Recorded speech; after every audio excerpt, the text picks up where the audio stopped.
ভারত মহাসাগরে অবস্থিত মালদ্বীপ এখন প্রতিবেশী চীন, ভারত সহ বিশ্বের বিভিন্ন দেশের কাছে ক্রমেই গুরুত্বপূর্ণ হয়ে উঠেছে। এসব দেশ প্রতিনিয়ত বিনিয়োগ বাড়াচ্ছে ছোট্ট দেশটিতে।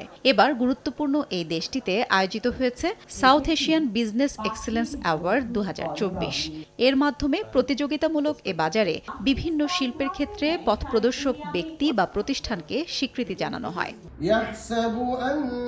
শুক্রবার রাতে রাজধানী মালের ইন্টারন্যাশনাল ভিলা কলেজ অডিটোরিয়ামে অনুষ্ঠিত হওয়া এবারের আয়োজনে 8টি দেশের 30 জনের মধ্যে বাংলাদেশের 8 জন পেয়েছেন এ পুরস্কার। এতে বাংলাদেশ সহ ভারত, পাকিস্তান, নেপাল, শ্রীলঙ্কা, মালদ্বীপ, আফগানিস্তান ও ভুটান অংশ নেয়। বাংলাদেশ সহ দক্ষিণ এশিয়ার পর্যটন ও বাণিজ্যিক শিল্পের সম্ভাবনাময় দিকগুলোর বিষয়ে গুরুত্ব আরোপ করে বক্তব্য রাখেন বাংলাদেশ হাই কমিশনার। নগদে 500 টাকা বা তার বেশি পেমেন্টে পেতে পারেন ঢাকায় জমিসহ 20 কোটি টাকার পুরস্কার।